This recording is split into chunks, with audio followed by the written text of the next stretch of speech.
trail. I'm looping through the lava lamp, leaving a tail.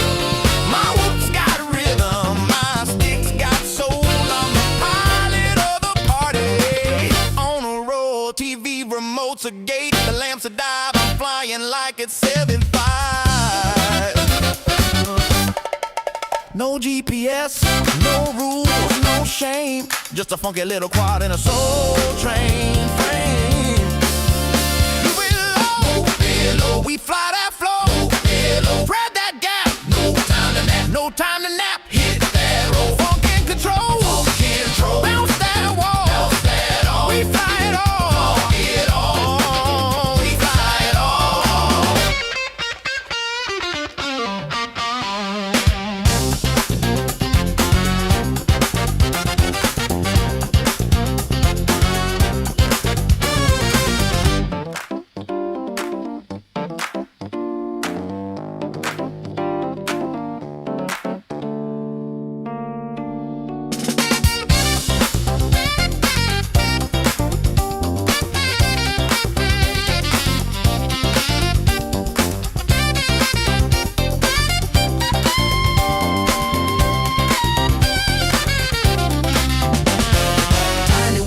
Funky and free, we fly indoors, we fly with glee. Whoop it, loop it, groove it, move it, bounce it, flip it, funk it, rip it, fly that soul, don't lose control. Tiny whoop love gonna make you whole. I thread the needle through the vinyl stacks, bounce off the mirror ball, never looking back. My quad's got soul, it's got style, it's got sass. It dips through the incense like a glass from the past.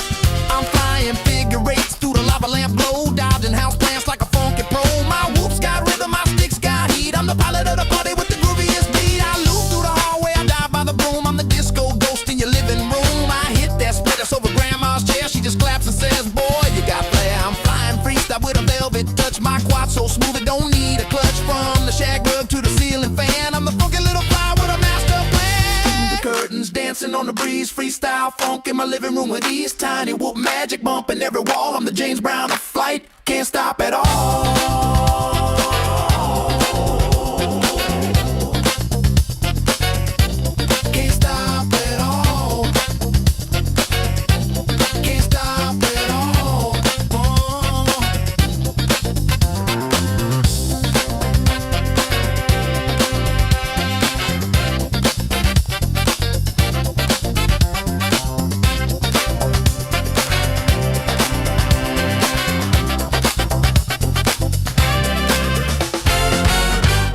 Greetings, cretins! My name's Aaron Ciotti, everybody calls me Ciotti. Welcome to Sunday Q&A. Forgive the poofiest of poofy eyes. My allergies are going bananas, and I've been rubbing my eyes like somebody that rubs their eyes. I almost said crack addicts, which makes absolutely no sense. They don't rub their eyes that I know of. I don't. Maybe they do. How would I know? Hopefully, throughout the live stream, they'll get. My face will return to somewhat normal. Welcome. YouTube did the thing with the. It's only a couple minutes into the live stream, but with the live stream comment of the live stream, he says, "Evening, CiottiFPV and dreamers. Welcome to the Dream Stream, where drones rule everything around me. Is this week a rule or a ruin? Can you guess what I've been watching today?" So YouTube did the thing is substituting drone instead of cars. The top, there's a YouTube channel called Top Dead Center with Edwin and Will, and it is one of my favorite, if not my favorite, YouTube channels at the moment. Anybody that's even remotely into cars, you'll probably love it, especially if you're into cars and British humor. It's awesome, and they have a podcast that they call Cream. Cars rule everything around me. And yeah, at the beginning of the of every one of their podcasts, they say, "This week, did cars ruin or rule everything around us?" Because that's CREAM. Cars rule everything around me.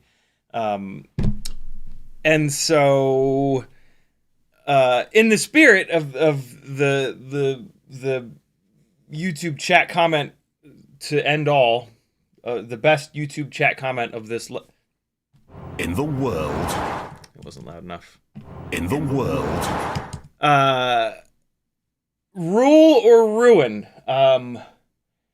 Did drones rule or ruin everything around me this week? They may have ruled. There was a lot of work this week to get the cinematic fleet back together, but everything went fairly smooth. There were a couple hiccups, but I got through them pretty well with the Cinesplore 2. Mainly the standoff height thing. It ships with 15 millimeter standoffs, which leave the main plate down lower than the HQ ducts. But I was able to swap to 20 millimeter standoffs. Unfortunately, at that point, the camera cage doesn't work anymore. This camera cage is is sized for those 15 millimeter standoffs. But I had a set of TPU that would totally work. So yeah, I was able to just like roll right through it and troubleshoot it and get it going. So yeah, I'm going to say rule. This week was a rule. What wasn't a rule, unfortunately, was the wedding yesterday. I got there. I flew that battery that you just saw. I flew another battery outside. That was flown with the Cine 30 V5. It did awesome. This build has an Acon AIO in it. The old school 04 Pro with the good gyro. Looks like I had an ND16 ND filter on there. It was middle of the day, not a cloud in the sky, very, very bright. So ND filter to get some motion blur.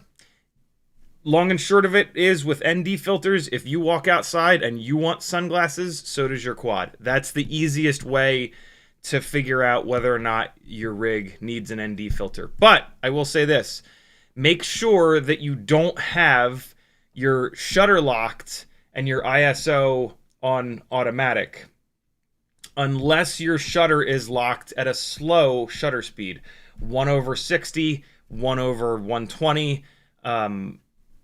Yeah, 1/120 is about as fast as you can go on the shutter speed and still get any amount of motion blur. So yeah, it's fine if your shutter is locked, but it has to be locked at 1/30th, 1/60th, 1/120th in that neighborhood in order to get any motion blur. If your shutter is locked at like 1/240th or 1/500th of a second, you're going to get no motion blur, and then your ISO is going to have to crank up, and that's going to give you that you're going to potentially have more video noise. And so if you want sunglasses, so does your quad, but make sure either both your shutter and your ISO are on auto, or make sure your shutter is locked at 1/30th, 1/60th, 1/20th in that region. Zing 1504 3900 kV motors that you unfortunately can't get anymore. These are HQ 3 by, what the hell does that say? 2.5? 3 by 2.5 by 3 propellers. And XR4 Gemini, DJI 04 with the stock antennas. I think that's the whole build, isn't it?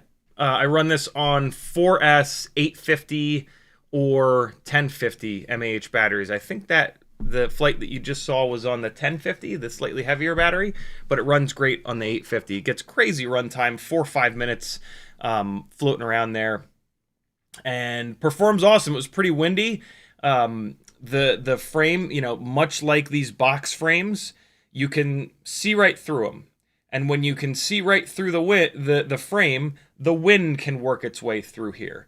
And so this is about as good as it's going to get in terms of handling wind, but also having some amount of propeller protection. I say some amount of propeller protection because, I would never fly this around people. This satisfies the FAA's guidelines of having something around the outside of the propeller to prevent it from cutting someone to ribbons. But if you flew this near someone and you caught a piece of their clothing, or if you bumped into something and you came up into them, there are some angles where you can absolutely get cut on this particular frame. So this is absolutely not for flying around people. This is for flying outside in the wind fast.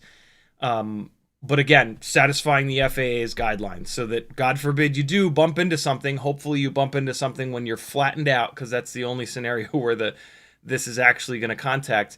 If you bump into something flat like this and then you immediately disarm, you're going to be okay. But this is not really something that I'll fly in close proximity to people.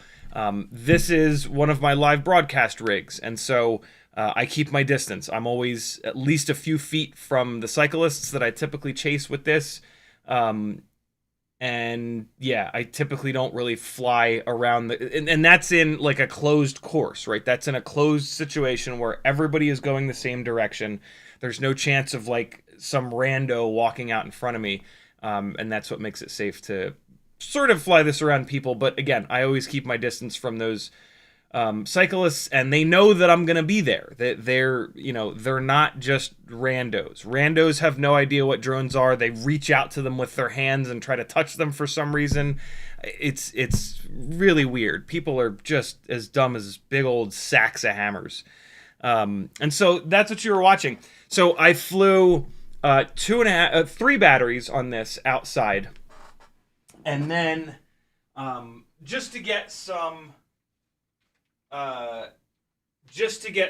daytime exteriors, and then I went inside to start getting like the actual like reception guests and the bride and groom and all that jazz, with the Avata Killer, another DJI 04 based build, with 04 Pro on board, old school 04 Pro.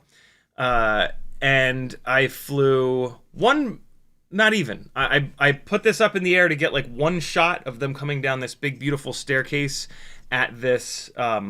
It's a winery and inn was the venue for this. So I flew like 2 minutes maybe with this to get this one shot. Brought it down, screwing around. I saw another shot to get. I flew like maybe 30 seconds to get that shot. And then the one of the security guys came up to me and said, "Hey, who okayed you to fly that?" And I said, "Hey, Pervez Tafik Photography, blah blah blah. I'm here for this wedding, yada yada yada." And he's like, "Yeah, nobody got clearance from us. You can't fly that anymore." And then basically for the next hour, the winery and inn went back and forth with the photography company that brought me on, that does drones at every single wedding that they photograph. This is a very high-end firm. There's like 20 employees working for Pervez's photography team. They're very professional. They do very, very, very high-end weddings. This is a wedding reception with over 1,000 people at it. Easily over $1 million wedding. This team knows what they're doing. And yet, somehow, it appears that between the wedding planner and the bride and groom and the photography company, nobody confirmed with the winery and inn that drones were okay. And so after an hour of back and forth, I started doing gaffer work in that hour because I'm getting paid. And so I was trying to help the other photographers out holding lights, just, running around, just being somewhat valuable to the, photography team that's paying me. But then there was nothing they could do. The winery and inn was completely unwilling to let us put a drone back up in the air, and they were starting to get kind of nasty and saying like they're going to bring the cops in and have me escorted out and all this shit. I was totally cool, but I guess the photography team was pushing on the inn pretty hard to try to let me fly. And so yeah, packed up, went home, and I was like, I'm getting paid, right? And so like on one hand it's like, well, that's the easiest, X amount of dollars that I've ever made because I was only there for like 3 hours.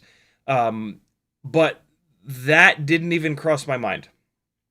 I was just really, really, really sad. The venue was looking awesome. These Indian weddings are just amazing looking because everybody is in the most beautiful clothing you've ever seen. It's not like a white person wedding where like everybody is in some form of a Brooks Brothers suit, and it's very vanilla and very gray. And Indian weddings are the most colorful, gorgeous, amazing things. I've been lucky enough to fly one of Pervez's weddings that's been here in Atlanta pretty much every year for whatever reason. He does one Indian wedding per year that just happens to be in Atlanta. He does hundreds of weddings per year, maybe not hundreds, but he does lots and lots and lots of weddings, but somehow one of them's always in Atlanta. And so every single one of these that I've done has been so cool. It's so much fun. It's so like, it's just beautiful. It's a beautiful event to fly. And flying at a wedding is scary and sketchy, and you got to be on it. You got to be on your game. There's a lot of things going on. There's a lot of stuff to hit, and you can't hit any of it. And you got to try to capture all the things that are going on. And so I was super sad, man. I was very, very, very sad that I didn't get to fly this. And on the way home, I was just kind of like grieving the loss of a really cool, and you know, making some incredible visuals for their team to edit into this couple's, you know, wedding video. And, it's okay to be sad, right? Like, obviously, as men, we have a hard time with that. Sadness typically turns to anger. We've been cultured, and especially in my generation, growing up in the 80s and 90s, you know, sadness either needs to get repressed and just buried, or you need to turn it into anger and punch something, and then you'll be fine, and you'll be a man, and every woman around you will be terrified and uncomfortable. But it's okay because you'll be a man, because that's the man that you want to be, right? You want to be the man that terrifies women. Oh, you don't? Oh, but you do. Well, you get out of here. You don't belong. Those of you that don't, you belong. And so you got to sit with your sadness, and you got to let it run its course and not punch anything, because that accomplishes nothing. And in sitting with it and thinking about it, through many, many years of talk therapy, I've sometimes developed the ability to try to find something good in it. And I did in this occasion, which is that it was actually a really good thing that I had that like emotional reaction to it, because what that means is that I'm doing the right thing. What that means is that I love what I'm doing so much that my mind doesn't go to the like, I'm rich, bitch, I only worked for a few hours and I made a bunch of money, right? Like, that didn't cross my mind. What crossed my mind, and like my deep gut reaction, was sadness that I missed the opportunity to do the thing that I consider to be my art, right? Like, my flight, you know, it might be cringy, but I don't care. Taking a camera and moving it around in full three-dimensional space, whether you like it or not, can be art if you do it well, and if you study the shit out of it, and if you do it for many, many years. And I didn't get to perform my art yesterday in a scenario that would have been gorgeous. And that's actually a really good thing, that's where my head was at. And so it was sort of this weird confirmation that I'm doing what I should be doing right now, and that my love of FPV has not faded unbelievably. In 10 years of smashing my head against this and continuing to screw up, and ESC's catching fire, and right, like all of the stuff, all of the horrible things that we put up with in FPV, even through all of that, I still love it so much that I was legitimately sad, and I still am. I still am very sad that I didn't get to fly that yesterday, and that's a good thing. So there you go. your talk therapy that you didn't ask for from an FPV donkey on the internet that suffers from pretty severe depression and anxiety. So it's, this is a part of my life, and I gotta talk for 10 plus hours a week, motherfuckers. So sometimes I'm gonna talk about this. If you don't like it, get over that, because you need to focus on your mental health. It's 2026, friends. Things are pretty bad, and so get over it. In the chat, Shelby Vol was first. You guys better go over to his live stream. I believe it's 2 hours after this one ends. They've got an application. They've got a phone application for their live stream. I'll be teaching couples to dance modern swing, but the rest of you, get your asses to Shelby's stream. Kevin Sumner's on there. A whole bunch of awesome folks are on there. I'm not going to try to name them all because there's a lot of them, and I'm going to miss somebody, and they're going to feel terrible. So I'll just call out Shelby and Kevin Sumner because they're the ones that come to my streams the most often. But yeah, get your asses over there and enjoy their live stream. It's an absolute party. Uriel, Chef Bruno, Fizz, YouTube Did the Thing, Sear, Uke, FPV Toast, Chuck P, Sporny, Luca, White Powder, your drone mate, the Bruce, Really Good Bad Boy, Gaber, Chef Bruno, Sear, Mask Pro. What's up, friends? Thanks for coming. CiottiFPV.com to support me. Patreon helps me out the absolute most, and you get the most benefits. $3 whole a month. It's 10 cents a day, 20 cents a live stream, however you want to think about it. Well worth it. You can't tell me I haven't saved you from buying something that costs $40, $50 at some point. Hook a brother up. Send a couple of those dollars back my way. I'll eventually tell you what not to buy somewhere else, and then you'll save even more money. Lots of tech articles over on the Patreon itself that you can get to by using the tag, looking at the tag Tech Talk, and then full access to our Discord, YouTube private playlist with all kinds of cool stuff. There's like 130 things in there. Well worth it. Well worth $3 whole a month. You maybe go up to the $5 a month tier, because then you'll automatically be entered into Tiny Whoop toothpick giveaways every first Monday of the month. You don't even have to be on the live stream. You'll just get a package with like $50 worth of stuff at some point. That covers that extra $2, doesn't it? You won't get the package right away, but eventually you'll win. Can't win if you don't play. Lucas says, type at CiottiFPV if you want to talk directly to me. Lucas says, CiottiFPV, do you think 75 Pro 1S, 75 2S, or 85 2S is better for 04 Lite? Luca, there is no better. There's just different. 04 Lite is an 8-gram VTX and camera package. And so 75 millimeter motor to motor, 1.6 inch prop on 1S, with the right motors, which are the Gep RC 1002 25,000s, it can work. It feels a little heavy and the runtime is not great, but if you have a bunch of 450, 550 mAh 1S batteries that you want to use with BT 2.0, you can make that work. 2S is better in every way. You get more efficiency and you get more power. And so if you don't have a bunch of those batteries and you're building this thing from scratch, you might as well go to 2S, because it's going to do everything better. You're going to get the tinywhoop.com BT 3.0 2S 300 mAh batteries.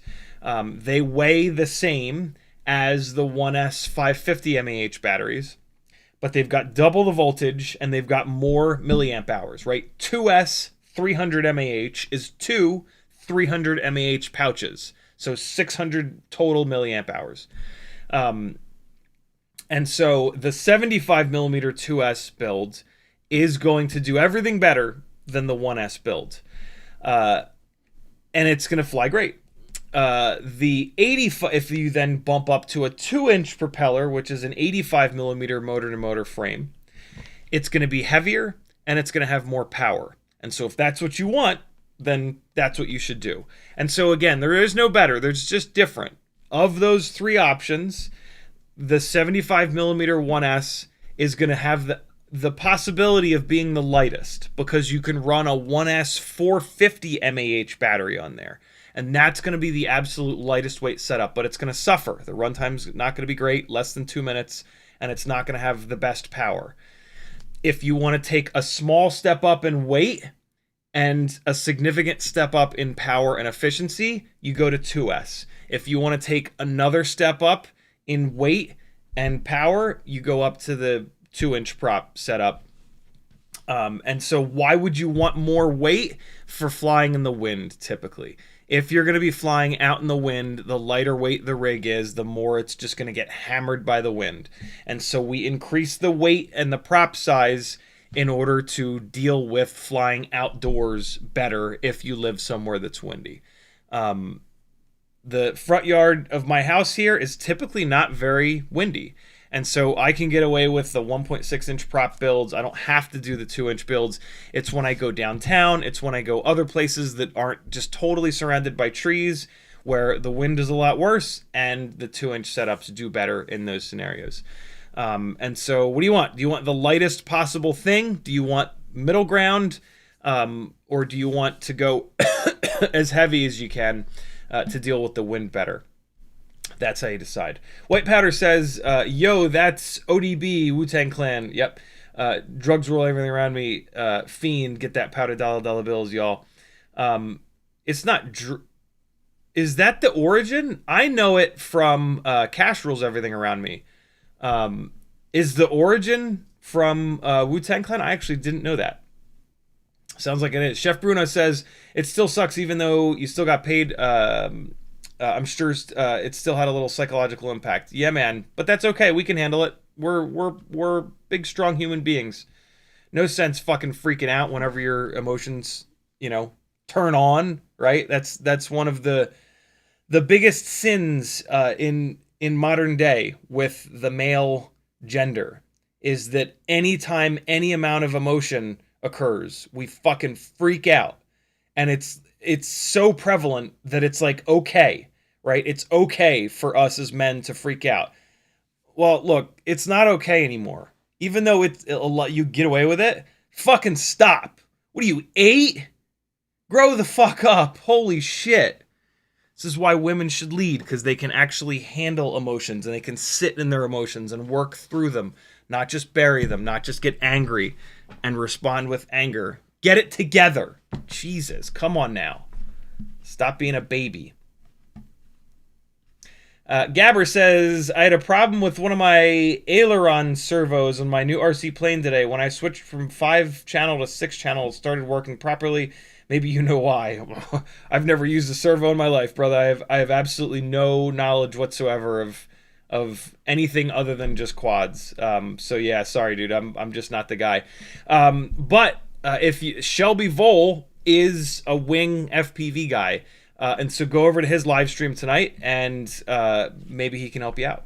Their stream is more of a party than like having much of like a technical spot for like answering questions like that, but you never know. Chef Bruno says, when I was still catering weddings, I was supposed to live cook. Got there, set all my stuff up outside, and was told I can't have any sort of open flame on site. Oh my god! Not only was I annoyed because I asked the bride and groom and said they'd cleared it. I do what I could to help them out and cook a 4-burner electric stove. And then never got paid. That sucks, dude. Yeah, that's not cool. That's not cool. Sear says, you handled it well. My MH YouTube did the thing. My MH issues would have been overwhelmed, and I would have needed to fly a bunch. Yeah, that's a good way of coping. Flying is a great way of coping, to be honest. But look, friends, do the work. Don't like the whole FPV is my therapy thing. Therapy is therapy, okay? And therapy, be that talk therapy or going to a psychiatrist for meds or any other method, those are what actually help. FPV is not going to actually help anything. It's just going to push and bury everything. And so don't get me wrong, flying is great. And when you don't have the resources and or time to get actual help, yes, by all means, fly. But fly and figure out a way to talk to somebody. I would not be sitting here if it weren't for talk therapy. And I know that sounds very sort of cliche, but in this case, it is the absolute truth. And so talk to somebody about how your brain works. It is a life-changing thing, and it will improve the quality of your life and everyone's lives around you more than you could ever imagine. So yeah, talk to somebody.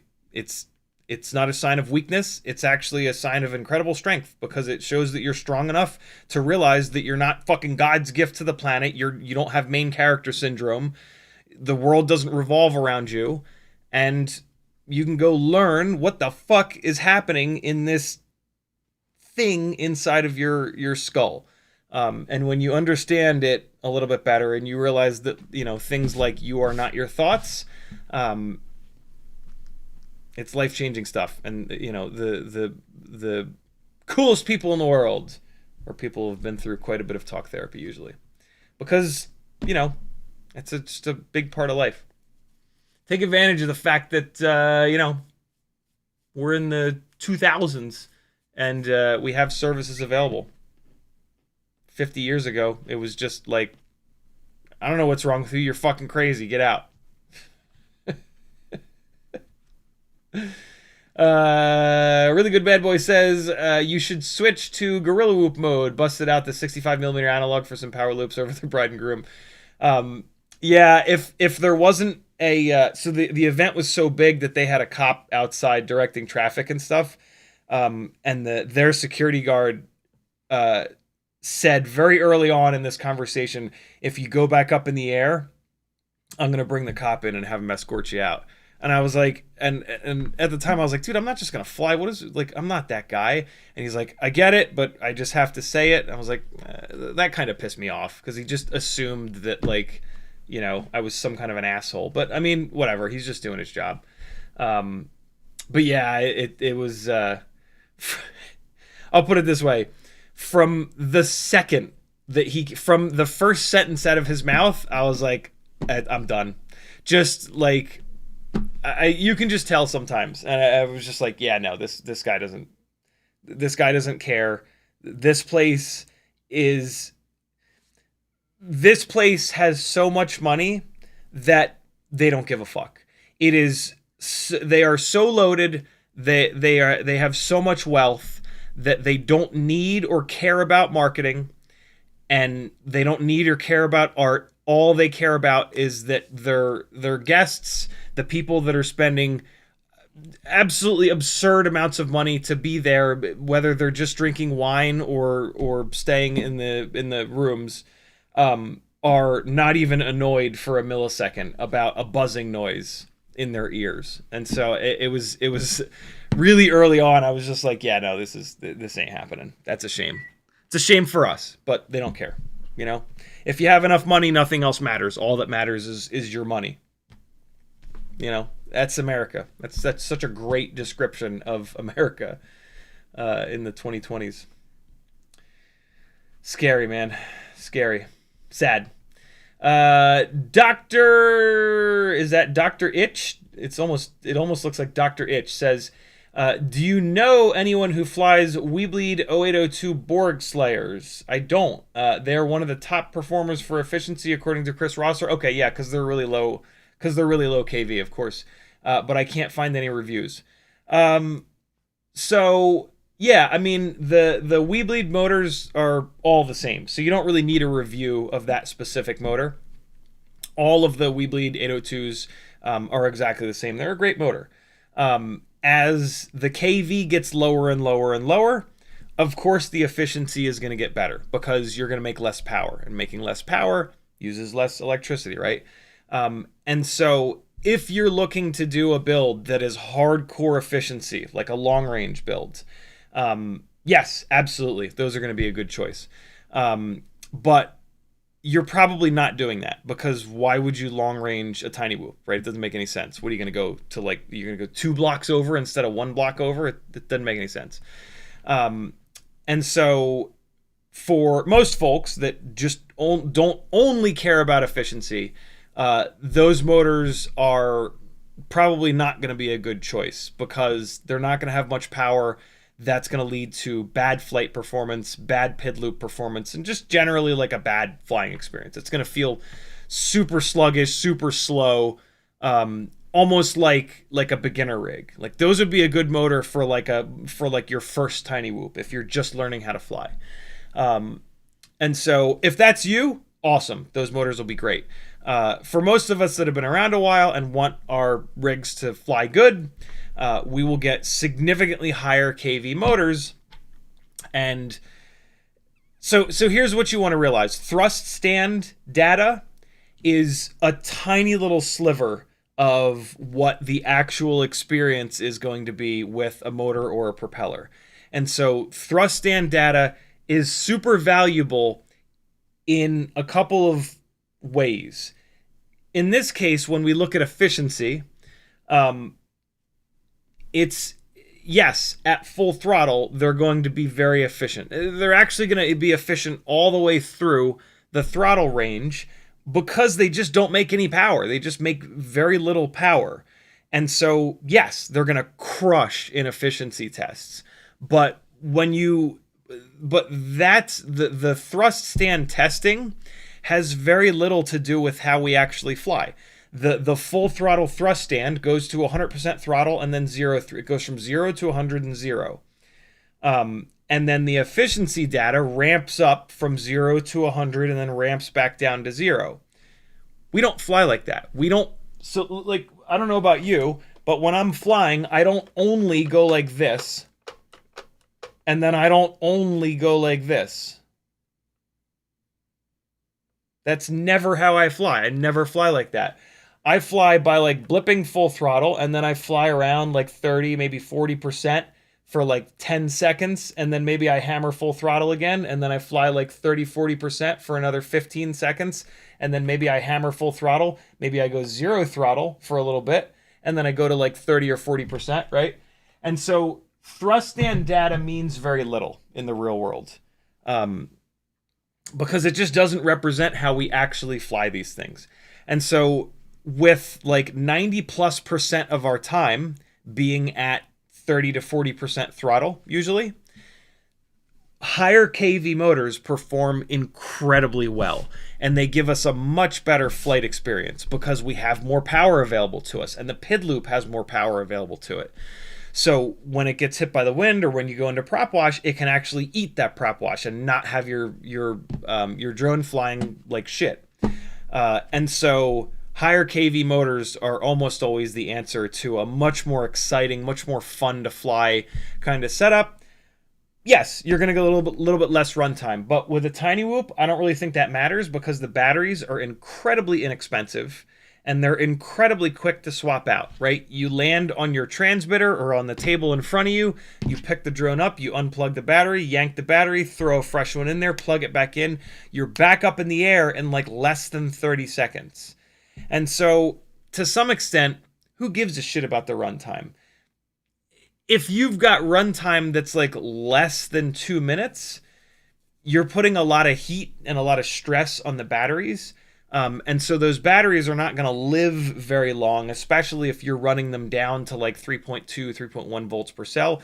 And so like less than 2 minutes of runtime, I personally start to get a little bit annoyed. It's just, I like for my runtimes to be over 2 minutes, and it also helps the batteries not die in like 6 months.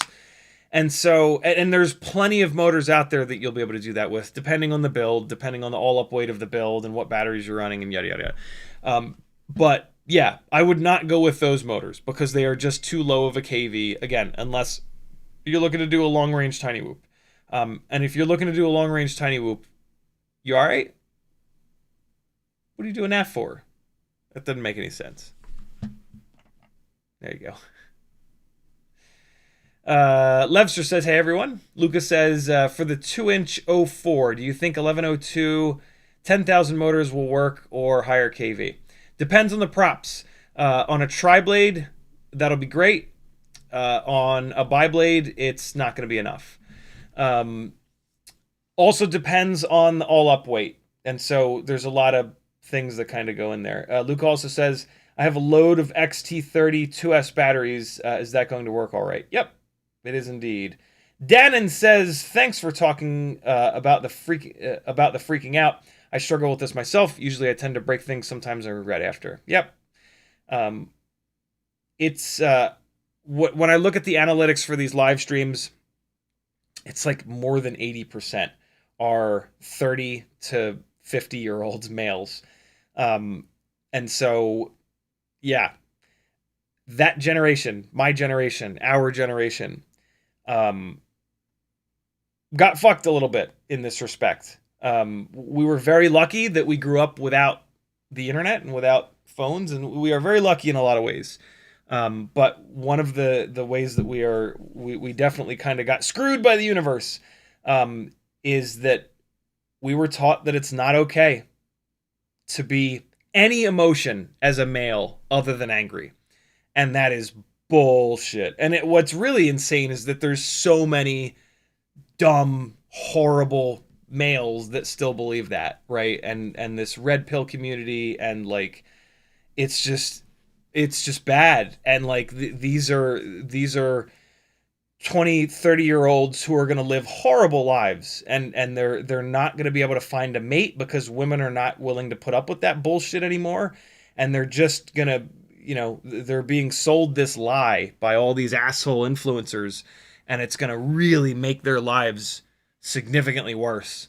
But boy, is it a lot better than it was. In our generation, there was, but it was like, it was so hard to find the people that actually got it, and would explain this. But boy, has it gotten better, and that's such a good thing, and it is the path to happiness, my friend. So do the work, god damn it, and it is work. It is so much easier to just smash things and scream. But again, don't act like a fucking child anymore. Like, come on, we're in our 40s and 30s and 50s. Come on, like, grow up. And I'm not saying that I don't fucking scream, and I don't really break things anymore, but I've been known to scream into a pillow live on stream. I'm typically doing it to make you guys laugh, but yeah, that programming that we had for 10, 20 years, 30 years maybe, it's really hard to deprogram that, but it's important to deprogram that. So do it. Do the hard thing. What is it to be a man? One of the best descriptions I've ever heard of being a man is that you do the hard thing. Certainly not that women don't. Arguably, they do the hard thing way more often than us. But just, what is it to be a man? Do the hard thing and give more than you receive. Give to your tribe. Give to your family happily more than you expect to receive. And that's like, there's a weird knee-jerk reaction sometimes to think of that like, that's not fair, meh. No, like, you do that gladly. Like, that is a good thing. The way you want to think about that is that's a good thing. I am fucking doing this, and I am happy to do it. I am happy to give more than I get back, because we get plenty back, right? Like, who gives a shit if you get 5% less back than you give? I got it so hard. Oh, it's so hard to be me. Come on. Gladly give more than you get back. Take pride in that shit. That's being a man, not fucking, women don't like me because I voted for Trump and I'm an asshole. Women don't like me because I drive a giant lifted pickup truck with chrome 24-inch wheels and truck nuts hanging off the back. Women don't like me. Women are horrible. Fuck you. Fuck out of here with that. Come on. God. Be someone that women want to spend time with and be around, and then guess what? They'll like you. Oh, it's crazy. I know, it's crazy. Don't be someone that hates them and treats them like shit. God. Oh my God. Is there a male loneliness epidemic? Absolutely. You know who's at fault for it? We fucking are. Not the women. Jesus. Come on now. Get real. Uriel says, the one who says he is normal is the problem. Uriel be typing some shit in the chat that makes no sense sometimes, but then every once in a while he'll say some shit like that, and it's like, yep, there it is. There's my guy. Uriel also says, tomorrow your birthday gift comes in, they promised. Love it. Uriel also very kindly ordered a Flywoo 04 Lite wide for me, which has taken exactly a month. Today is exactly a month since my birthday, when I turned 45 last month. And yeah, it's taken a while to get here, but it'll be worth it. Gaber says, what do you think is the best FPV goggles for an absolute beginner? Again, no such thing as best. There's never going to be a best. There's only ever different. For an absolute beginner, sometimes you want to stay as cheap as absolutely possible because you don't have the money because you're unemployed. When I got started in FPV, I was unemployed. Or you don't know if you're going to enjoy this, and so you don't want to throw a whole bunch of money at it. In my opinion, start with used Fat Sharks. Used Fat Shark HD3s, HDOs, HDO2s. Because when you buy a set of used Fat Sharks, if you use them for 6 months and then go to sell them, you will sell them for exactly what you paid for them.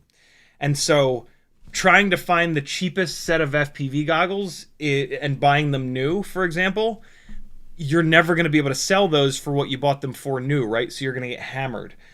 The problem with used Fat Sharks is they're not going to be as cheap as a set of new cheap goggles. You can get a set of new cheap goggles for like $80, and they're not going to be nearly as good, but they are going to work, and then you're going to go to sell them, and you're going to get like $30 back. Versus, again, if you spend a little bit more money, if you have some extra money to spend, buying a set of used Fat Sharks, or to be honest, any set of used goggles is going to be a better bet, because then you can sell them for almost what you paid, because you're probably not going to stay with the first set of goggles that you buy, right, forever. If you would like to stay with the first set of goggles that you buy forever, then buy the HD0 goggles, because they're awesome and they've got the best quality DVR by far, and they work with HD0 and they're great, but they're $600. So it totally depends. But again, no such thing as best. There's just different.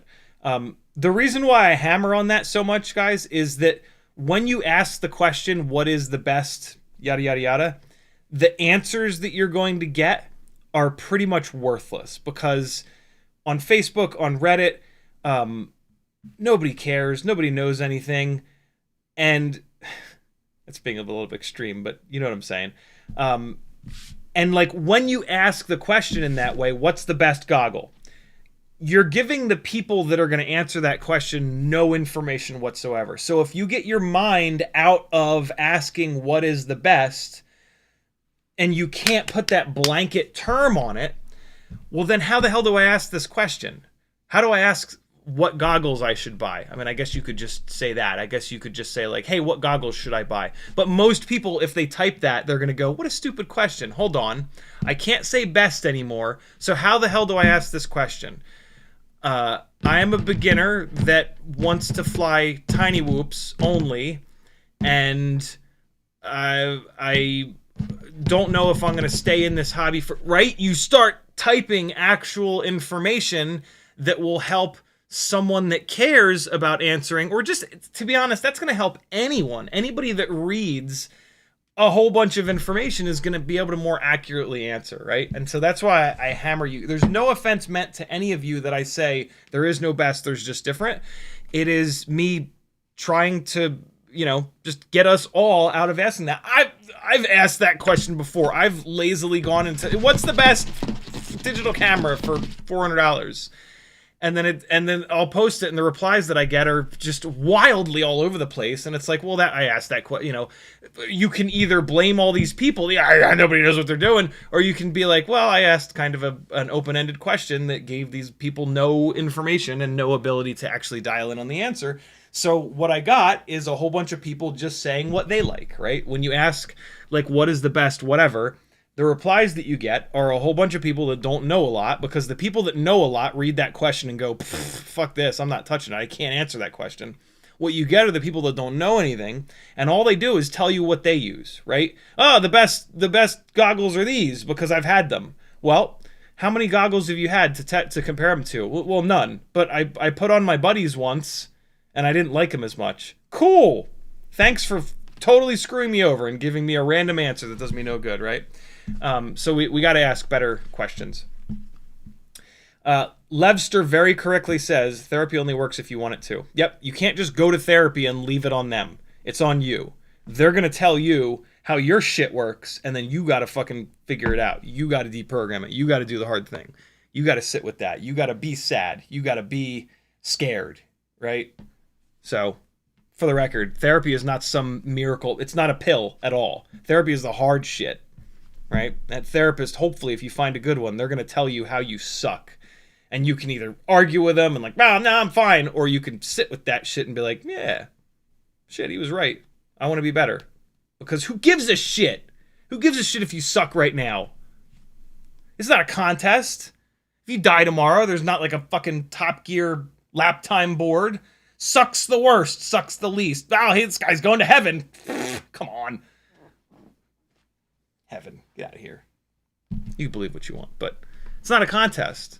Who cares where you're at right now? Just be better. Be better tomorrow. 6 batteries, right? 6 batteries a day. You fly 6 batteries a day, you'll be better tomorrow. You go to therapy, learn about your brain, do the hard work, you'll be better tomorrow. You'll be happier tomorrow. Do it. Do it. It's a good question, Gaber. For the record. Drop the word best, friends. Danon says, so I just broke the screen in my 040 Pros, which I got from eBay recently. Hopefully it's just a ribbon connector. The screen's on the main board. By the way, did you ever break a set of goggles? I have not. I have not ever broken a set of goggles. Goggles are so expensive, and pretty much the entire time, the entire 10 years that I've been into FPV, I have not... I got into FPV initially when I was unemployed, and then I did get an okay job for a while there in Charleston, but like I went into so much debt when I was unemployed that good job basically just was digging out of the hole. I've never had a period of time in the last decade of being into FPV where the price of goggles wasn't a lot. And so I've always been very, very, very careful with goggles. Never dropped a pair of them onto the ground. I just baby the shit out of them because they're so expensive, and they have a lot of resale value too, right? So they're like an asset. And so yeah, I've never broken a set of goggles. I also don't take them apart. Like there's people that pull goggles all the way apart to like see what screens are in there, or like mod them, or do nope. Don't take them apart. Leave them together. Not getting all weird with goggles. They're too much money. Too much money, and there's too much stuff going on the inside of them. Dr. Itch says something, but YouTube didn't want me to read it. It scrolled me to the bottom for no good reason. He says, with regards to the Borg Slayers, I find the Beta FPV 22,000 kV fine. The Borg Slayers are 21,500, so if the numbers are reliable, which they are not, they should be a good replacement in theory. In theory, indeed. Weebleed, Tiny Whoop, and Happy Model Motors, the KV that they stamp on the motor is drastically different than everyone else. Beta FPV, VCI, RC and Power, Newbie Drone. Happy Model uses a different method of calculating KV than everyone else does. And so you're going to subtract about 10, it's about 10,000 KV different. So comparing a Weebleed, Tiny Whoop, Happy Model, 20,000 kV motor to Beta FPV, VCI, RC and Power, Newbie Drone, 20,000 kV motor, you can think of it as that either the Weebleed, Tiny Whoop, Happy Model motor is going to perform like it's 10,000 kV, or you can think of it as the Beta FPV motor is going to perform like it's 30,000 kV. It is a drastic difference. And so, yeah, a TinyWhoop.com 802 21,500 kV motor is going to make practically no power. It's going to be a very challenging motor to fly, like I was talking about. Unless it's your very first Tiny Whoop. FizzPV says, I still use the gauge the Navy got me. Honor, doing the right thing even when no one is looking. That's such a good one. Courage, being willing to stand for what's right even when it's only you, and commitment. That's really good. I don't think I've ever read that before. That's very well put. Uriel says, LOL. FizzPV says, commitment to remain standing when everyone is shouting to sit down. Nice. As against killing people, even just in general, I am. And, with that comes like being a little bit against the military. I mean, obviously we need a military, but we certainly don't need to spend, more than 50% of our tax dollars on it. It's a bit fucking much, don't we think? And so like, as against that as I am, yeah, some really good shit does come out of the military, but we got to stop fucking killing people. It's just not the answer. Really good bad boy says, if I buy a project from you on Fiverr, can I just pick your brain going through Betaflight instead? Absolutely. All you guys are doing on Fiverr, or just message me and we'll set it up. You're just buying a half an hour or an hour of my time. That's it. If you want to drive that phone call and ask me an hour's worth of questions that you just haven't gotten straight answers to, love it. If you want me to drive the phone call because there's some things that I can do really well with people, like helping them plan their builds, or helping them fly better, or teaching them to solder, or the things that are on Fiverr, that's cool too. But or half and half, or 30-20, I almost said. Whatever. Yeah, you're buying a half an hour of my time. If you want to go through Fiverr, that's cool. They give you some protections. If I don't do a good job, you can, rate me 1 star or whatever. If you would rather just come hammer me in the live stream chat if I don't do a good job, that's cool too. Just message me. All my contact info is on CiottiFPV.com. We'll schedule it and away we go. The Fiverr's messenger service is pretty bad. So you'll actually get quicker replies from me just messaging me on Discord or Instagram. Facebook much less so, but I'll get back to you eventually on Facebook and via email. My email gets pretty blasted. Levster says, what do you say about Fat Shark Dominator V3 for 180 pounds? Should I consider it? Probably. I mean, if that's what they're selling for, then that's what you'll be able to sell them for if you don't like them. I believe the Dominator V3 has a little bit smaller of a screen than like the HD3s, the HDOs, the HDO2s, but it's probably okay. And again, if you really don't like it, put them back up for sale and get a couple bucks less than what you paid. Away you go. Sporny says, I destroyed a full LED strip today. So today's live stream, we are taking this apart. I'm going to start doing that now. You don't need to, it's not great content, you watching me just unscrew screws.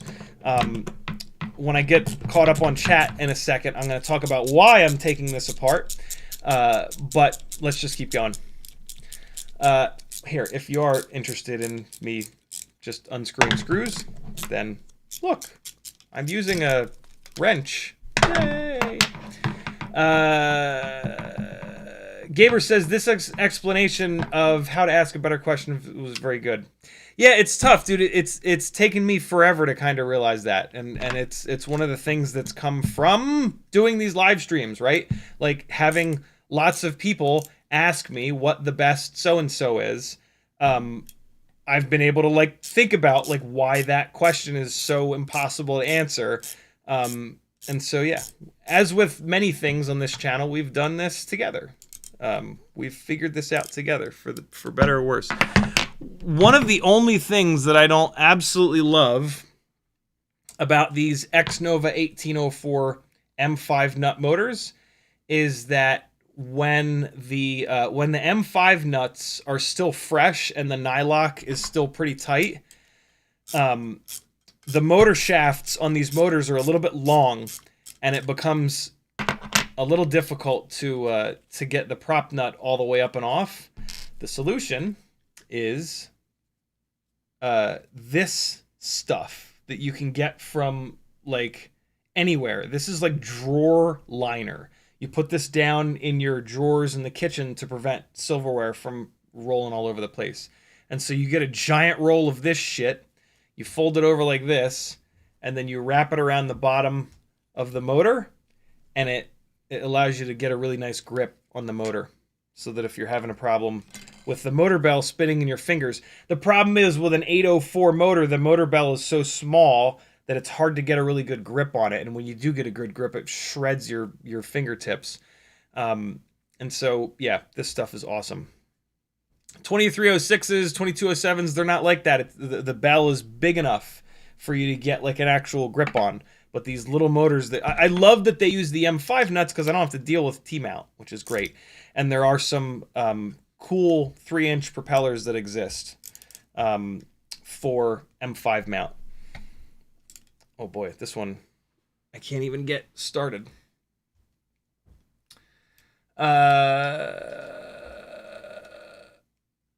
Sporty destroyed a full LED strip today. Wondered why I put a BEC in between the strip and the flight controller. Obviously because it was a battery pad, not a 5-volt pad. Stupid. Oh, FPV, you son of a bitch, you. Uriel says, I never let light in there, but if sunlight hits the inside of goggles, would that not be okay? If it happens like briefly, it's fine. If you put your goggles down on the roof of your car and the sunlight is shining on the inside of the goggles, the little lenses in there will sometimes take that sunlight coming in and focus it on a specific little spot on your LED screen, and it'll burn into the LED screen if you leave your goggles on top of the car for a little while. So yeah, my solution to that is I never put my goggles down. I keep them either up on my forehead, getting Italian grease all over the screens, or I drop them down around my neck here so that my neck is throwing a shadow on the goggles themselves. And I've never had that issue. So yeah, don't put your goggles down unless you put them down in the shade. Again, goggles are expensive. Take really good care of them. The sun is mean. Don't leave your goggles out in the sun. Keep them in the shade. Also, goggles get really hot. And, you know, you get goggle fog and all kinds of shit. So keep your goggles cool and shaded. Phil Bradley says, any tips for discharging a LiPo to storage if, for example, you crash the drone and can't fly for a week or two? ViFly, ViFly, has these itty-bitty little XT30 and XT60 dischargers. Keep one at home, one in your bag, one in your car. They're cheap. Get a bunch of them. Super nice to have. The other way is just to fly it. Fly the drone. That's my favorite way of discharging of getting the batteries down to storage, and it's the quickest. So yeah, there you go. There's the two best ways.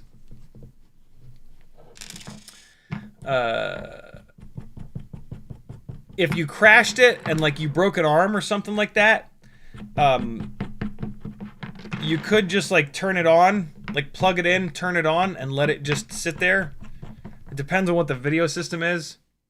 But most of the digital video systems will go into low power mode. Like they won't overheat and just kill themselves. But yeah, what else could you do? You could, if it's got a broken arm, you could take the props off and then just arm it and just let it sit there and spin the motors. Maybe throttle it up a little bit. Yeah, a couple options for you. FizzPV says it was pre-GWOT, so I didn't do any killing. LOL. Did NATO and unpeacekeeping missions. Good. Sear says 4.2 LiPo, 3.6, 4.35 LiPo high volt, 3.85.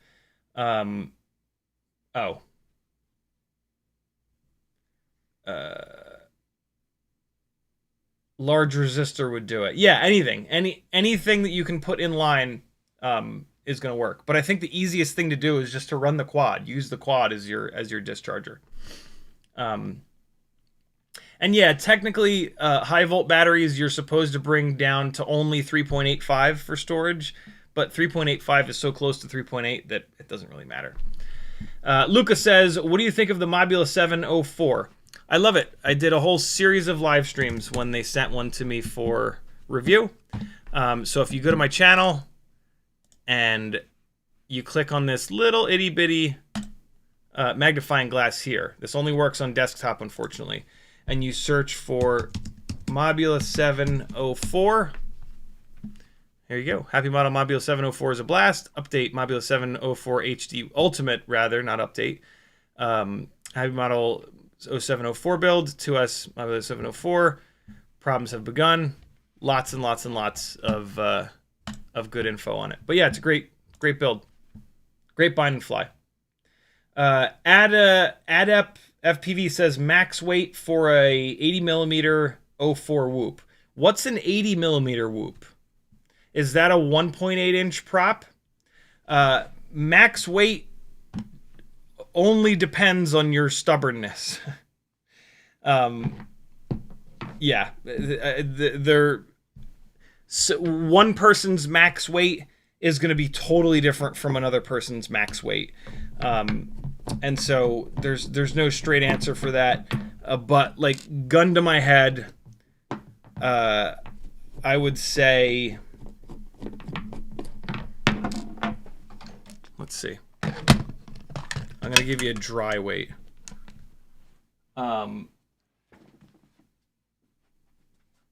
Personally, for the way that I fly, which is totally different than everyone else, I would say 50 grams. Mine is 46 grams, and it flies great, and I love it, and so I'll say 50 grams.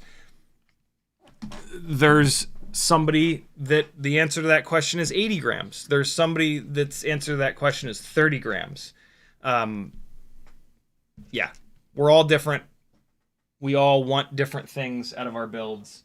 And so, yeah, there is no straight answer to that question. But my build is 47 grams. So that's the best answer I can give. Something crazy just happened. I put these screws down on the desk, and this is how they sat. Can someone explain what the hell's going on here?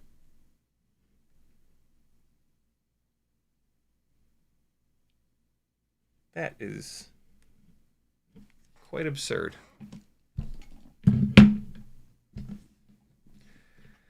All right. Jimmy Bobby says, would Mobula 804 be recommended now over the Mobula 7? It depends. The conversation from earlier about a 2-inch whoop being heavier than a 1.6-inch whoop, that's the answer. If you want something that's heavier, then 2-inch. If you want something that's lighter, 1.6. That's it. Don't overcomplicate it. There's not like something magical that happens at one prop size over another. As the props get bigger, the build gets heavier, it gets better in the wind. It has the potential to be more efficient, but not necessarily. Depends on the size of the battery, depends on the motor, depends on, right? All the things. Changing prop sizes gives you a different selection of propellers. It makes the whole weight of the entire build increase. Though that's it. Like, there's a lot of things that happen, but those are the most two important things. Those two things are like 80% of the effect of going bigger. And so those are the things you want to focus on. If you want something that's heavier and is going to get pushed by the wind less, go bigger. More Love says, any tips on how to pull out smoothly when performing an upside down glide-like move? Someone named More Love asked a question with that series of words. Fair enough.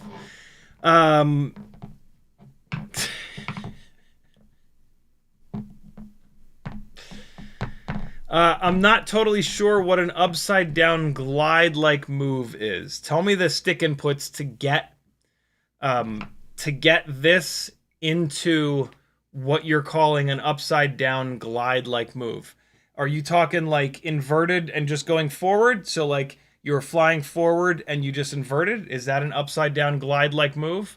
Is it you were going forward and then you pitched forward and now you're going backwards upside down? Is it you're going forward and then you yawed sideways and you're sliding sideways? Like what is an upside down glide like move? How do you get into that scenario? And then I can tell you how to get out of it. Although, here's how you get out of a move. You pitch forward or you pitch back, you roll right or you roll left, you yaw right or you yaw left. You got 6 options. And when I was figuring this all out, I was in the sim a lot. And at one point in the sim, when I realized that everything is just, it's 8 axes, right? Because throttle gives you up and down. When I realized that everything in FPV is just 8 different options, I just did everything in every way. I would fly forwards. I would do each motion, see what it looks like. I would fly sideways. I would just, everything. Whenever I was doing anything, I would just be like, okay, let's try it one of 8 ways. And if I was upside down going backwards and I rolled out of it, I would be like, nah, it doesn't look very cool. And I would do it again, and I would pitch forward out of it. I'd be like, ooh, that looks pretty cool. I'd be going forward. I would pitch back. I'd be like, it doesn't look as cool. And that was it. I just spent a bunch of time trying everything in 8 different ways. And, you know, that's how I figured out the way that I like for the camera to look at the end of X, Y, or Z. It's a subjective thing, right? Some people love the way trippy spins look. I think they look awful and are kind of worthless, other than like, look at me, look what I can do. I can do something difficult. Your eyes are gonna bleed, and every single person that's not an FPV pilot watching this is gonna fucking look away in horror. But look at me, look how good I am. Yay! Dan says, thanks for sharing again. I'll be more careful with goggles now, especially when I'm trying to fix them. Thanks for motivating me for flying at least 6 batteries daily. Nice, dude. I love that. Jimmy Bobby says, looking away.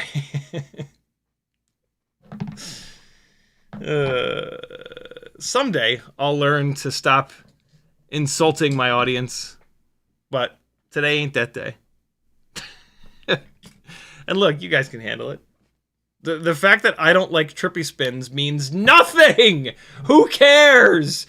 Who cares what a stranger on the internet thinks about anything? If you stop watching someone because they think that trippy spins look stupid or whatever, like, you're only hurting yourself. Nothing matters. We're all gonna die. Dannon says, that rant on trippy, now I feel less pressure to learn it. Yeah, don't learn it. Actually, they're a good thing to learn. All a trippy spin is a tail-in orbit. Long before it had the name trippy spin, it was just a tail-in orbit, and it was a thing that we learned to learn how to cross-coordinate our sticks, because that's really all it is. It's just learning how to cross-coordinate. When you do a regular nose-in orbit, you learn how to coordinate your sticks, which is way more valuable. So spend 95% of your time learning nose-in orbits, because that's one of the best drills that you can possibly do, both to the right and to the left. And then spend 5% of your time learning cross-coordinated, tail-in, vomit-inducing trippy spins. And, yeah, that's how to do it. And then never do a trippy spin again because they look horrible.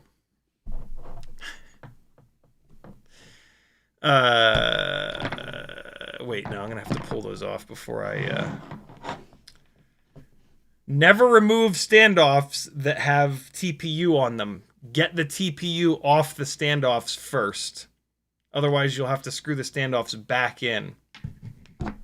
Gets me every time. Uriel says they are talking about Andrew Tate on television. Yeah, so that's the main douche rag that I'm talking about here. I get you. They're a serious pest. For me, humor, they are serious about it. I don't think there's anything funny about those people. They are ruining millions and millions of men's lives and actively just doing harm to the world, and it's just not okay. And they're benefiting from it with untold amounts of riches. You know, it's no good. It is bad for the world. It's gross. I am. Feels like halfway, but not quite halfway. So, this is my Grinderino build. 20 by 20 stack, 03, full frame 03 with the full camera case, no naked nonsense. This is a basher build. The problem with this build, and the reason that I'm taking it apart, is mainly the top plate design. Every single other frame that I've ever seen in FPV has either no angle here around the front screw holes and it just wraps around even, or if you're going to do something stylish and cool, you make this angle go the opposite direction because your camera has a field of view that looks out like this. And so by angling the front of your top plate like this, then the camera field of view matches that, and you don't get top plate in view of your FPV camera. This frame looks really cool. The design of this frame is gorgeous, as is the top plate. This looks really cool to have it angled like this, but you get, but it's in view of the camera. No matter what, I've pushed the camera as far forward as I can. I've run the camera on less wide angle. The only way to get the top plate out of view is to run like 0 up tilt, which for a freestyle rig makes kind of no sense. So as the frame sits, there's no way to get the top plate out of view, and I hate having the top plate in view. So I'm taking the frame apart. There is actually technically a solution here, but I don't like this solution or want this solution, which is here it is, which is to move the camera out in front of the frame with this. You can download this from Thingiverse, and it goes onto the front standoffs, and it pushes the camera out in front of the standoffs. Yeah, okay, it's got a little bit of camera protection here, but for a bando basher, you're gonna break the camera in a mount like this. I can almost guarantee it. When I sell this frame, it's gonna come with this. So if you don't want props in view, you got this. But there are other frames, such as the Quadmula Siren A, where they do a better job of having a top plate design that's not going to be in view, but also protecting the camera. This particular Quadmula Siren A F35 is designed for an 04 Pro. And so in the process of all of this, I am going to switch over to this brand new 04 Pro. Unfortunately, it's brand new, and it's got the new gyro, although there might be a solution to the new gyro problems coming. We'll see. Yeah. We're going to take these guts and these motors and move them over into this frame. Kind of annoying. Like, there's nothing wrong with this 03. I was going to put this electronics package into a Quadmula frame that's designed for the 03.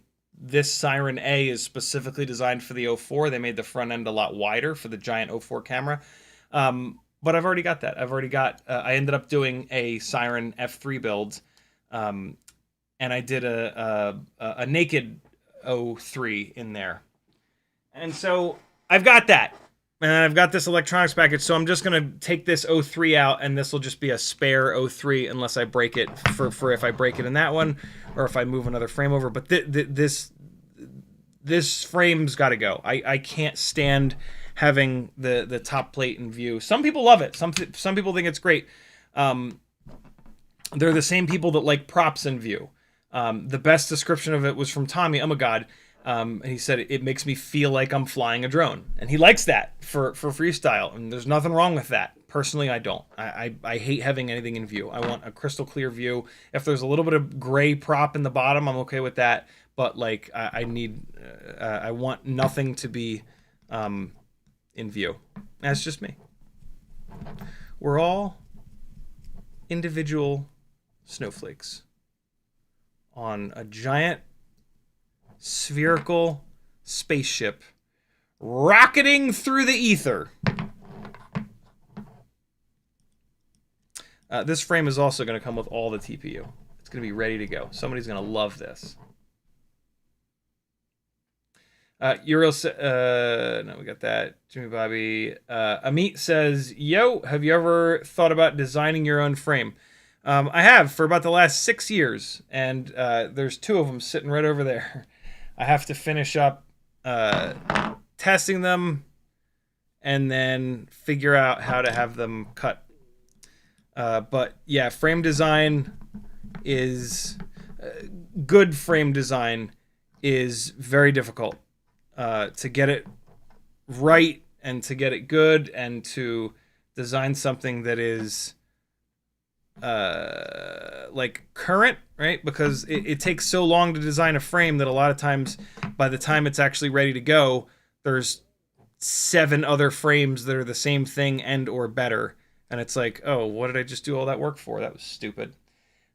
So yeah, frame design, product design is very difficult.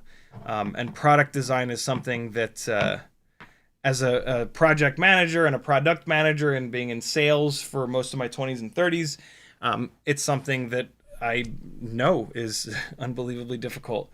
And it's a great way to lose a whole bunch of money and time. And so it's not something that I've ever been really interested in. There have been some people who have had frame designs that they wanted to kind of collaborate with me on.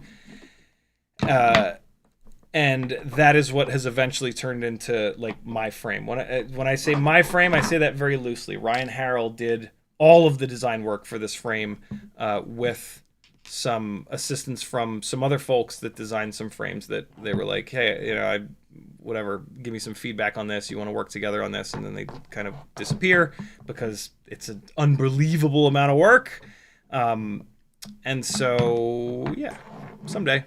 I'm trying to get it out. I'm trying to get it done by the end of this year. But it's just super difficult. It's very low on the totem pole of like things that I need to do to be able to survive. It's not something that I'm going to make much, if any, money from. And so I have to be careful. Like doing FPV as a full-time job, I have to prioritize the things that actually make money until I become big and famous and super successful and have enough money to not care about that stuff. But I'm certainly nowhere close to being that yet. And that's okay. That's okay. Keeps me grounded. But yeah, it's tough. It's tough to design a frame. You do all this work, and then like at most, it sells for like a year, maybe 2 years, right? And then the tech moves on, and it's totally irrelevant. Look at all of the work that Tommy did on the Acrobrat, right? Most of you don't even know what the Acrobrat is. In the micro world, the Acrobrat was the most amazing thing ever for like a year. And now I'm sure there's a couple people with Acrobrat builds sitting on the wall that they haven't flown in a couple years, but that's it, right? Like no one will buy another Acrobrat ever again and build it. And that's insane. Tommy did probably hundreds of hours of work on that. I was involved in that process. I got to see how far down the rabbit hole he went on that. And now it's just, this blip in the history. It's tough. So yeah, product design is brutal. It really is brutal. Props to anybody that still does it. Really, we are lucky that people are stubborn enough to continue to design products. I will say that no, I won't. I was going to say something about AI and how much easier it makes designing products, but I don't know. I have a hard time seeing any way that machine learning won't be the death of all of us, or at least the death of creativity and a lot of stuff that's important in humanity. I hope I'm wrong, but it's scary. I am afraid. Amit says, what size is your frame? 3-inch. Amit also says, I totally agree with you. All the work that goes into it is insane. Yeah, it's ridiculous. It's ridiculous. Dannon says, I recently bought Newbie Drone Cockroach Light AF frame, and I'm about to mount Happy Model 0702. 26,000s on it. Do you think the GemFan 1219 props will fit height-wise? Yep, they'll definitely fit. The C-clip on the bottom of those motors might rub on the hole in that light AF frame. So be careful with that. You might need to grab a... Oh, son of a bitch. I don't have the drill bit out anymore. I think it's a 5/64 drill bit. Don't quote me on that. But you might need to drill the center hole on the motor mounts a little bit bigger to clear that C-clip on the bottom motor shaft of that motor. On that and the Cockroach V3 frame. A little bit annoying, but not too bad. Fizz says, we're headed into the world of Wall-E. Not in a good way. 1984 is already here. Yep, it's scary as fuck. Maggie works for Georgia Gwinnett College, and one of the really scary things is how it is being forced into the education system. And even in just the last few years, she has seen a significant cognitive decline in her students because of how easy it is for them to cheat by using different machine learning options. And it's bad. It's all bad, in my opinion. It's not actually all bad, but so much of it is bad. And like, how the hell are we going to just like gatekeep? How the hell are we going to be like, no, it's okay over here, but no, it's bad over there. Like that's, I mean, we kind of have to, but like, we're not, right? Like we're giving practically no thought to that. And we're just full speed aheading, and we're letting these goddamn AI tech bros just, run wild, making obscene amounts of money, just by like ignoring a potentially nightmarish hellscape. And just being like, nope, I'm gonna strike while the iron's hot. I'm gonna fuck up the whole world, but I'm gonna make some money. I don't give a fuck about anybody. I don't know why these tech bros have a southern accent. That's a strange choice. But yeah, I don't know. What do I know? I just work here. Can you? I use this double-sided heat transfer tape to hold these VTXs down and to send some of the heat from the VTX into the carbon fiber. Carbon fiber is a half-decent heat sink, believe it or not. And so I use this. You can kind of see it there. You can buy it on eBay. Heat transfer tape. It's sticky on both sides. But then when I'm taking apart a build, after the VTX has gotten hot a bunch of times, it's always tough to get the VTX off of the heat transfer tape because it becomes so sticky. But I've just about got it here. So that's what I'm fighting with right now. So yeah, that's why this perfectly good Grinderino build is being taken apart. It's because of the top plate. I would love to leave this together. It's really cool that you can swing 3 or 3.5 inch props. But aside from grinding that front nub off of this top plate, which maybe I should just do, yeah, it just doesn't work for me. I've already got the Quadmula Siren F3, which has an 03 on it. I don't necessarily need 2 03 freestyle 3-inch builds. And so this electronics package is going to get put into a frame for the 04 Pro. And it kind of works. This 2026 04 Pro, I might never be able to use the Rocksteady or Gyroflow with it, but I'm building a freestyle rig, and you should never use Gyroflow or Rocksteady on a freestyle build. You should learn to fly smoothly, so that you don't have to do that, in my opinion. And so it's a perfect combination. 04 Pro with potentially worthless gyro data. Although, like I said a minute ago, there could be a solution in sight. And then another one with 03. And it'll be cool. I'm actually looking forward to comparing 03 to 04, because my opinion is that the 03 is perfectly good for freestyle. And so, like, if you can get your hands on one, which is the issue, right? If you can get your hands on one for cheaper than an 04, then it's a great option for a better option for a freestyle rig. The problem is that the 04 Lite, you can buy an 04 Lite for cheaper than you can get an 03 used. And the 04 Lite is, I don't think it's quite as good in a lot of ways as the 03. But in some ways it's actually better than the 03. And so you end up with a scenario where it's like, it kind of makes more sense to buy an 04 Lite than getting a used 03.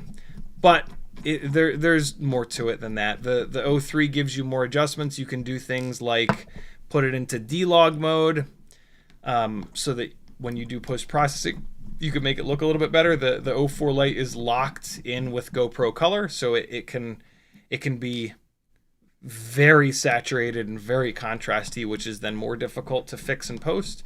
But yeah, there's some pluses and minuses. The 04 Lite is obviously way lighter. My guess is going to be that the 04 Lite is significantly less durable, which for a freestyle build does matter. In fairness, I have not had much experience with the durability of the 03, because I kind of skipped 03s. I did not do, here's my flight controller and 03, and this is all going to stay together, actually. The ESC on this rig let go when I was on vacation, and so that right there is staying. Oh, actually, no, it's not. The 03 is getting removed, but yeah, other than that, that's staying together. Yeah, this ESC goes in the garbage. This is an old school Speedix GS25. It was the first small, cheap, lightweight AIO, ESC that had BL Heli 32. But it's not the most durable ESC in the world, unfortunately. But yeah, 03 versus 04 Lite is an interesting comparison. I haven't looked recently at what used 03s sell for, but I'm going to say if you can get one for $150 or less, I think it's a really good deal. It's got a big old VTX that should be pretty bomb-proof. The camera will take ND filters without having to put it in like a weird case. You don't have a camera cable that's just dying to explode like the 04 Lite.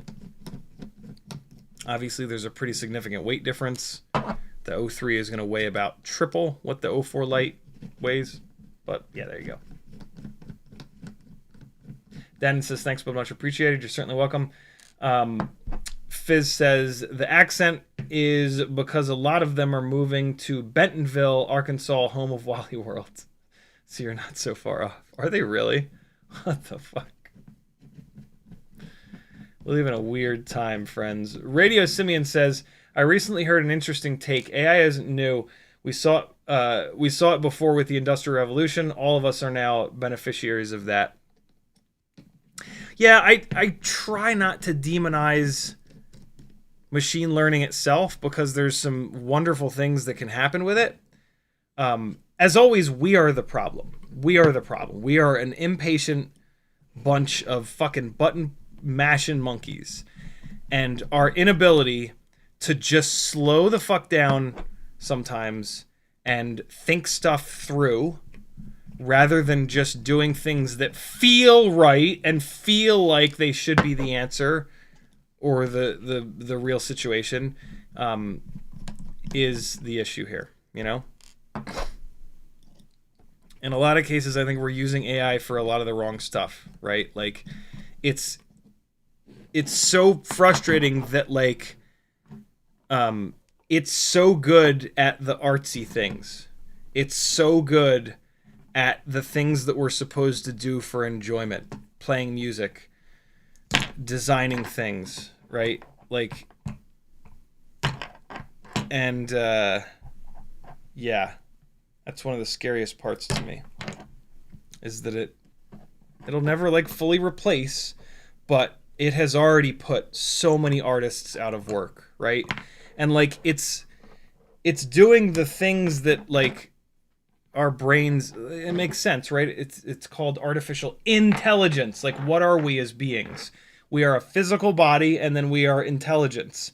And so we now have this fake intelligence that can do all of the things that our brains do. So now what? What do we just all dig ditches? Is that it? Right? 10 years from now, are we offloading everything that we do in our brains because the machines are better at it? And so now all we are is just physical vessels that just have to do manual labor. Is that the future that you want? Right? Starting to sound like the fucking Matrix. Just in pods, right? Scary. Scary stuff. Sporny says, competence means nothing in a world that rewards confidence. Oh my god, that's a great series of words. Scary series of words. AddUpFPV says, can you bring up the overhead cam so we can see what you're working on? Not really, because the overhead cam is over here, and I'm doing it right here, although I can do this. All I'm doing, though, is just removing screws. I'm just taking this frame apart, and it's pretty much all the way apart. There's not... It's nothing... it's nothing all that exciting.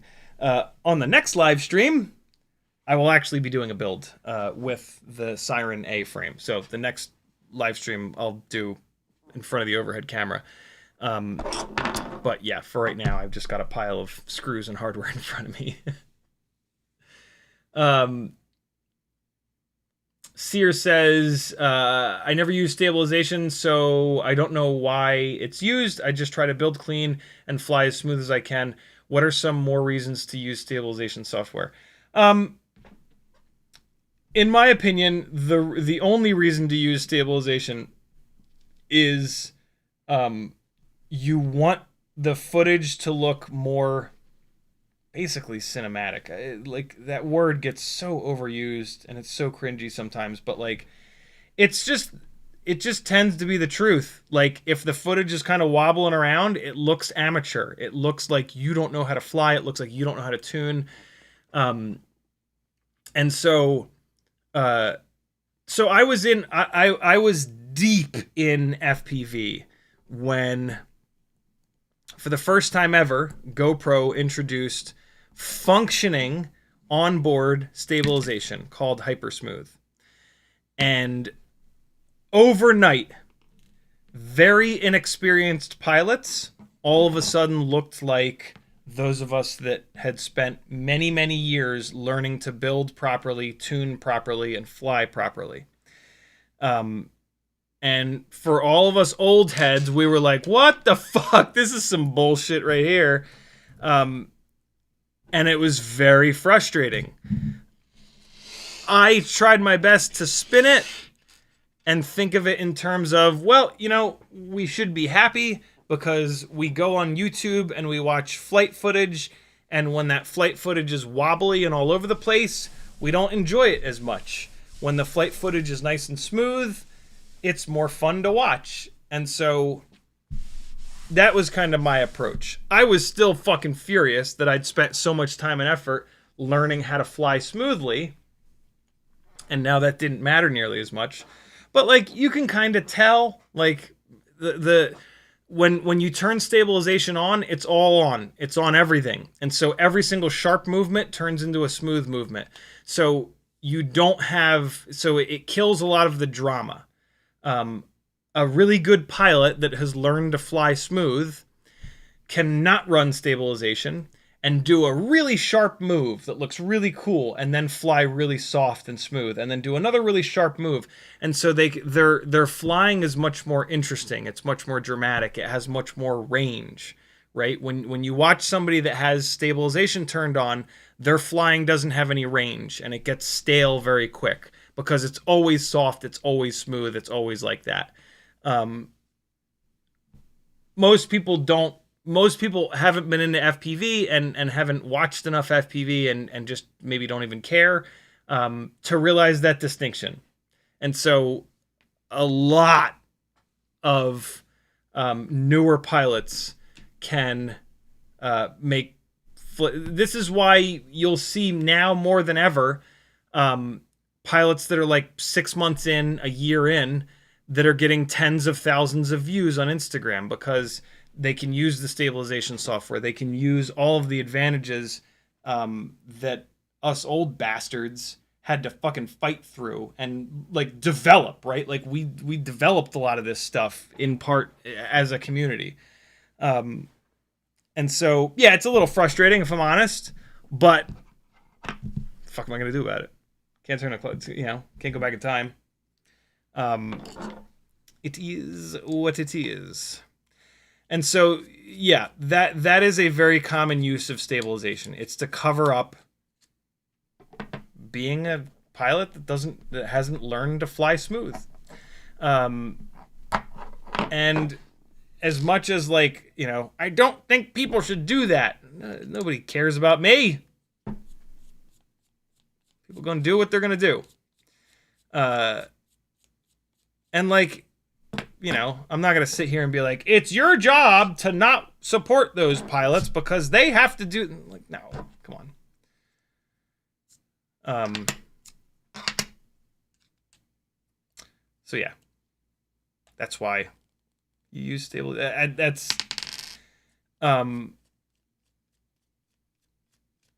Or if you're delivering footage to a client. If you're delivering footage to a client that's going to be edited in with footage from gimbals or static, other like sort of static, stabilized, or locked down on a tripod cameras, yeah, it's got to be smooth. It can't be wobbling all over the place.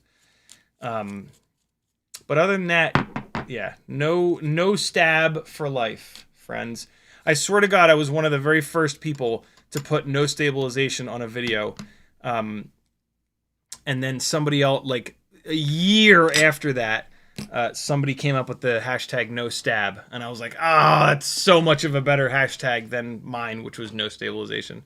And then the no stab thing caught on. But yeah, freestyle footage should not be stabilized. And I personally can always tell if it is, but most people can't. Sporny says, no, we got that. Fizz says, I left the sign industry because the art is gone in it. AI is partly to blame. 26 years. Jesus Christ. Art and money destroy everything. I'm sorry, AI and money destroy everything. Dannon says, I also didn't like to demonize the AI. It kind of helps me to understand technical stuff related to FPV or technology, but as a tattoo artist, I don't like it a bunch. Be really careful with using AI for FPV stuff. It is not actual information. It's just taking guesses, and it can very easily take the wrong guess, and you can get hurt. So be super careful. I do not recommend using AI in FPV. It's just the stakes are a little bit too high, in my opinion. You can call me an old man if you'd like. Fair enough. But yeah, I don't want anybody to get chopped up. And it's easy. It's easy to get chopped up in FPV. These things are fucking scary. If it's a tiny whoop, whatever. But yeah, I don't know. It's just support the human being. To me, at this point, all of this makes me way more willing to, and I have been supporting human beings and artists more now. Donating to more people, joining more people's membership shit here on YouTube, stuff like that. I think that's incredibly important, and might be the thing that hopefully saves us. It's been really interesting to see kids really push back against AI. There have been a couple of university commencement speeches lately where the commencement speaker starts praising AI and the fucking audience boos the shit out of them. Thank God, man. Thank God the kids aren't just jumping on this new technology and running with it, because then we'd be really screwed. And so as with many things right now, maybe this current generation could actually save us. We'll see. So here you go. That's what a Grinderino looks like, all stacked up together. So this will be available for sale, as well as all of the TPU that I used for it, including this front mount. If you really want to get props out of you, here's the little keystone for the middle of the arms. Yeah, if you want a Grinderino, let me know. I'll sell it for a couple bucks less than what it is new. There's a couple little digs on it, but I ship stuff for free, so I got to charge a couple bucks extra. Oh, here's the camera mounts for it. Yeah, let me know. Let me know if you want a perfectly good Grinderino. What size bag can I fit that in? Oh God, something just fell down on my neck. I'm stuck. There's something on my neck. I can't move. I don't know what to do. It might be something expensive. Let me think of what... Oh no, it's just a light. It's just an LED light. It's not expensive. Woo! Okay, we're good. Sear says, I said I try to fly as smooth as I can, LOL. I still fly like rubbish.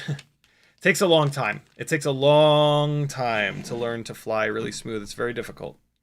But it's worth it, I think. I think it is, because I'm an old crotchety fuck. Where did the antenna mount go? There it is.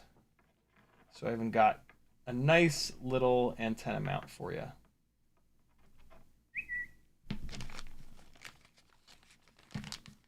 That's our Ciotti family text message conversation blowing up.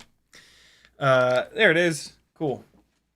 All right, people. I'm going to fly a couple of batteries to inspire you to fly your 6 batteries today, and then we can all go enjoy the rest of our Sunday.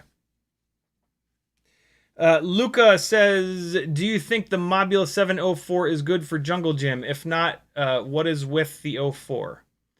I'm not sure what is with the 04 means, but the Mobula 7 as a Jungle Gym basher, I would probably not do. I would not do the 04 Lite at all for any kind of like a full-blown basher. It's just not durable enough. If you just want to fly like a normal human being around the Jungle Gym and not do like crazy shit and crash all the time, then it would be totally fine. But yeah, the 04 Lite is not a good option for like super heavy abusive flying, because it's, when we can't have it all, we can't have 4K and it only be 8 grams and it be durable. When something becomes lightweight, it almost always becomes somewhat fragile. And so, yeah, if you want a Jungle Gym basher, you need to build an analog rig. And you'll be happier with an analog rig in that case anyway, because it's going to be lighter, it's going to fly better, get better runtime. Levster has flown 15 batteries today with the Beta FPV Champion V2. That drone is completely crazy. It is indeed. This is the indestructible ultimate freestyle Tiny Whoop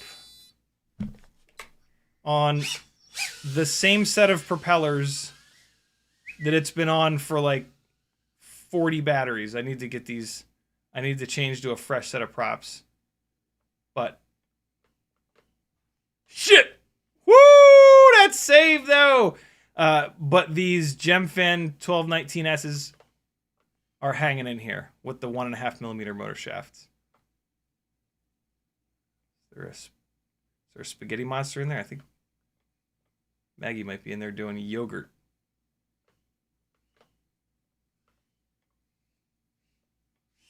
Let me not make her listen to Tiny Whoop screeching while she's trying to center. Everything feels like it's in fast forward right now. I don't know what. Usually things feel a little bit slower. I don't know if my brain is just running a little bit more slowly right now or what, but it doesn't seem to be affecting the way that I'm flying. I'm still hitting some tricks here. Other than that, that was weird. Oh, it just reset. It's playing its little intro song. It's playing Tim Gunn theme right now.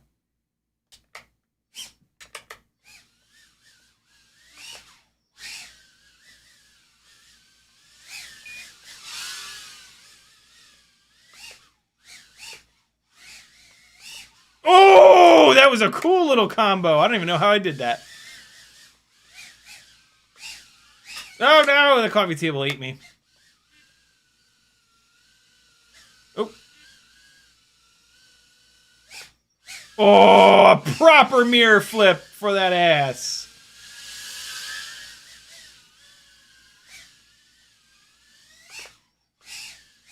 Oh, I just barely clipped the top of that gate. I was trying to cut it really close. That's plenty. I could have flown that battery down a little bit farther, but look. Here, ready? Ready? Look. That battery's out. Fresh battery going in. By the way, that was a Weebleed 340 mAh. Here comes another one. And just like that, I'm ready to go back up in the air. Who cares what kind of runtime we get? As long as you're not working the battery so hard that you hurt them. As we always talk about. Oh my god, the couch ate my face. Oh, TV tried to get me. Uh-oh. Stop it. Whew.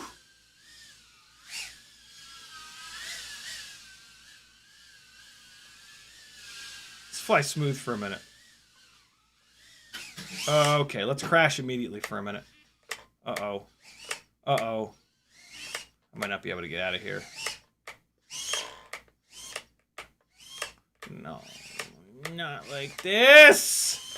Not like this. No, I have to walk. I did not get into this hobby to walk.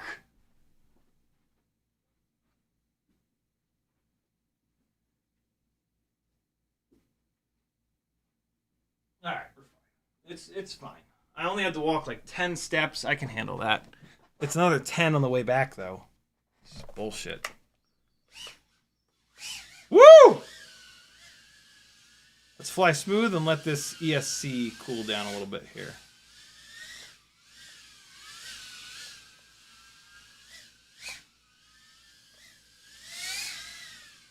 No!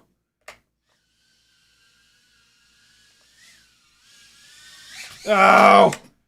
See, when I start flying smooth, it immediately turns into like, well, how impossibly smooth can I possibly fly?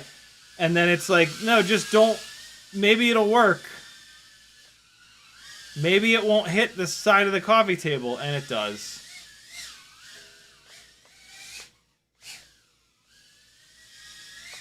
It's hard to draw the line. Hey. Whoa, what was that? That felt like a little fail-safe. That was weird.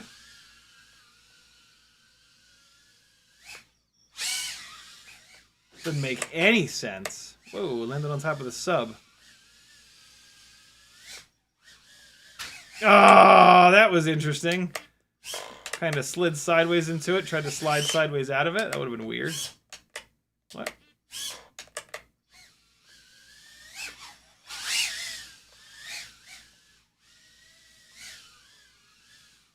No, I couldn't decide what I wanted to do. Oh, balls.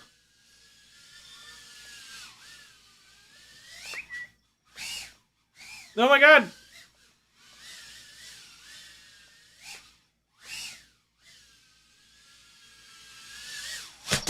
Hey,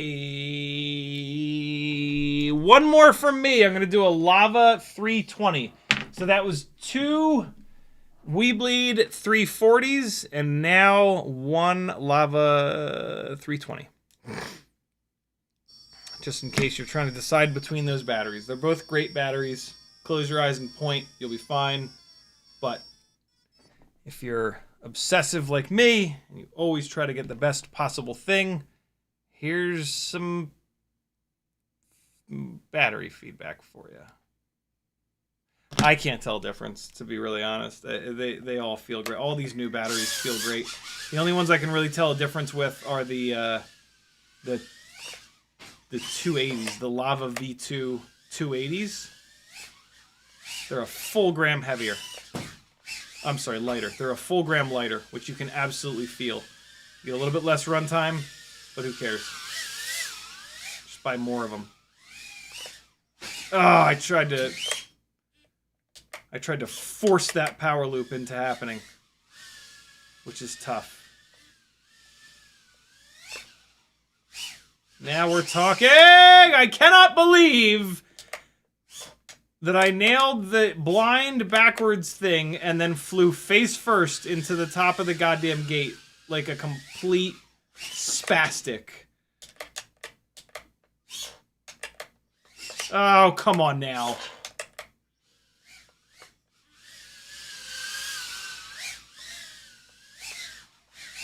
Ah! Oh my god! The full desk power loop is difficult. Oh! I almost hit it twice. These props are beat. But boy, they are hanging in. Oh no! That was blown. I tried to do this. That's what I tried to do. Ow! Bass drum. More bass drum! And cowbell.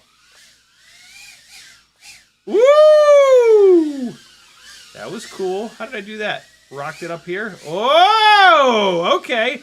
So it's like a TV wall ride with a little throttle burst to throw it through this. Ah, I like that. Ooh! I usually get too excited by this gate and try to go through it and then the cube. But if I just forget about the cube... Oh my god, I can actually get the cube into that line.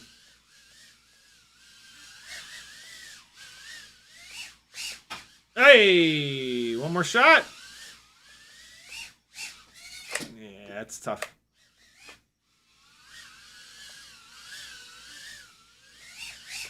Ah! I got a little... I thought I was going to hit the TV. And so I threw the throttle blip a little too early. Yeah, I can totally bring that together. Come on back next time. Next time meaning tomorrow night at 10 o'clock. And I'll try to connect those two.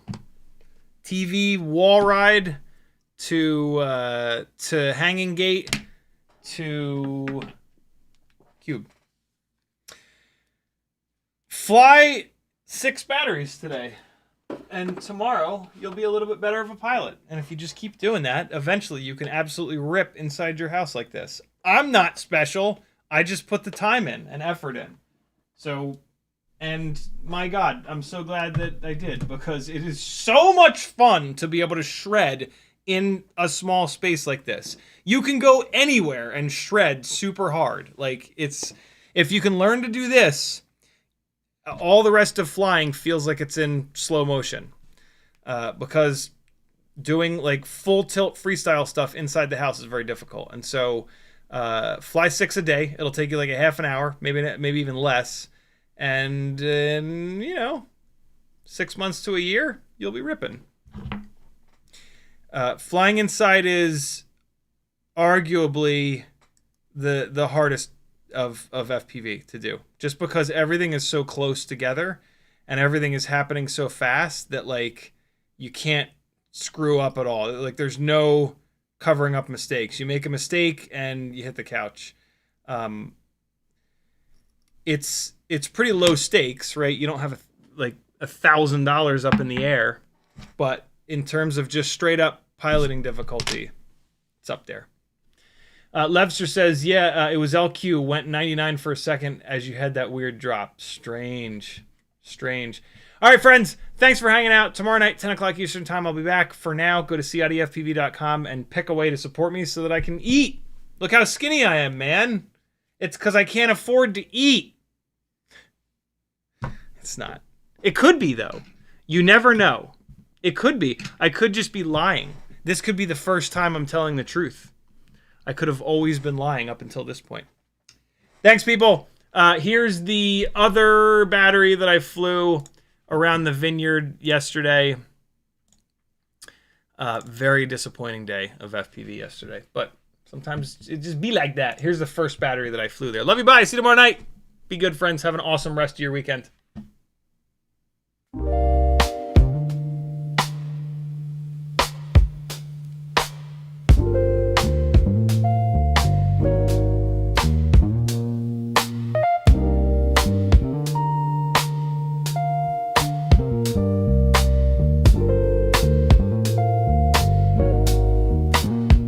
Yeah.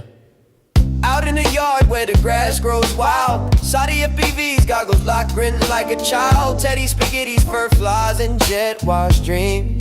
Yeah. Chasing small whoops like a dog possessed fiend. Eyes on a neon blur, hard in the chase. Big fuzz and prop spin, all tangled in place. Yeah. Four-legged rebel with a rotor stir tail in the circus of the sky. They never fail. CiottiFPV, Teddy spaghetti, dynamic duo kings, barking at the breeze, throttling at top speed, they zooming through hoops, flipping in style. That schnauzer's got throttle and a toothy smile. Yeah. Sighties on sticks, Teddy's on paws. Side by side, legends breaking all the laws. Through the kitchen, over couch, scale terrain. Backyard mayhem in their flight domain. No ground too sacred, no loop too tight.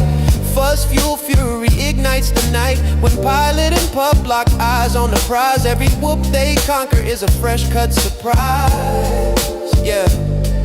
Yo, Saudi behind the sticks, Teddy's leading the pack. Prop guard missiles unleashed, never looking back.